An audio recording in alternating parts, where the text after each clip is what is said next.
ಕತೆ. ಮಂಗ ಮತ್ತು ಮೋಸಗಾರ ಮೊಸಳೆ. ದಟ್ಟವಾದ ಕಾಡು. ಕಾಡಿನ ಮಧ್ಯದಲ್ಲಿ ಒಂದು ಸುಂದರವಾದ ನದಿ ಹರಿಯುತ್ತಿತ್ತು. ಆ ನದಿಯ ಪಕ್ಕದಲ್ಲಿ ಒಂದು ದೊಡ್ಡ ಜಂಬಲದ ಮರವಿತ್ತು. ಆ ಮರದಲ್ಲಿ ಒಬ್ಬ ಚುರುಕು ಬುದ್ಧಿಯ ಮಂಗಣ್ಣನಿದ್ದ. ಅವನು ದಿನವೂ ಜಂಬಲದ ಸಿಹಿ ಹಣ್ಣುಗಳನ್ನು ತಿನ್ನುತ್ತಾ ಸಂತೋಷವಾಗಿ ದಿನ ಕಳೆಯುತ್ತಿದ್ದ. ಅದೇ ನದಿಯಲ್ಲಿ ಒಂದು ಮೋಸಗಾರ ಮೊಸಳೆ ವಾಸಿಸುತ್ತಿತ್ತು.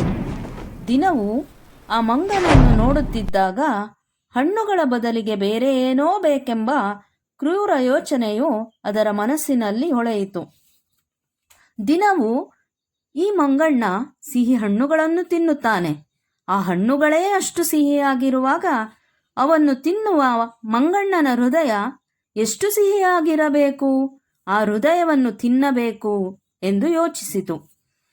ಅದು ಮಂಗಣ್ಣನ ಬಳಿ ಬಂದು ಸ್ನೇಹದ ನಾಟಕವಾಡಿ ಹೇಳಿತು, ಅಣ್ಣ, ನೀನು ನಿಜವಾಗಿಯೂ ಒಳ್ಳೆಯವನು.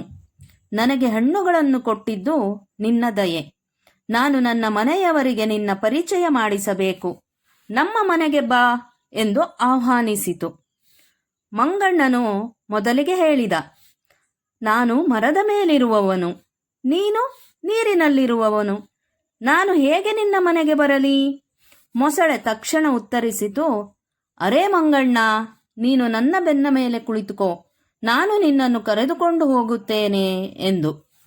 ಪಾಪ ಮಂಗಣ್ಣ ಅದನ್ನು ನಂಬಿ ಮೊಸಳೆಯ ಬೆನ್ನ ಮೇಲೆ ಹತ್ತಿದ. ನದಿಯ ಮಧ್ಯದಲ್ಲಿ ಮೊಸಳೆಯ ನಿಜ ನಗು ಬಹಿರಂಗವಾಯಿತು. ಅರೇ ಮಂಗಣ್ಣ, ನನ್ನ ಸ್ನೇಹ ಸುಳ್ಳು. ನಿನ್ನ ಹೃದಯ ನನ್ನ ಹೆಂಡತಿಗೆ ಬೇಕು. ನಾನು ನಿನ್ನನ್ನು ಕೊಲ್ಲಬೇಕಾಗಿದೆ ಎಂದು ಹೇಳಿತು. ಇದನ್ನು ಕೇಳಿದ ಮಂಗಣ್ಣ ಸ್ವಲ್ಪವೂ ಬೆದರದೆ ಹೇಳಿದ, ಅಯ್ಯೋ, ನಾನು ನನ್ನ ಹೃದಯವನ್ನು ಮರದ ಮೇಲೆ ಬಿಟ್ಟು ಬಂದಿದ್ದೇನೆ. ಮೊದಲೇ ಹೇಳಬಾರದಿತ್ತೇ.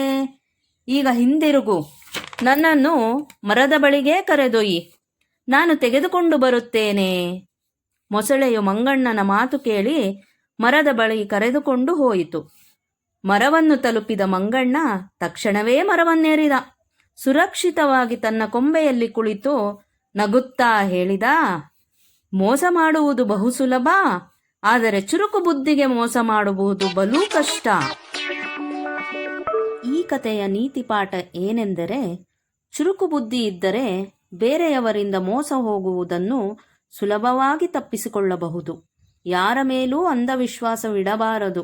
ಯೋಗ್ಯತೆ ನೋಡಿ ನಂಬಬೇಕು.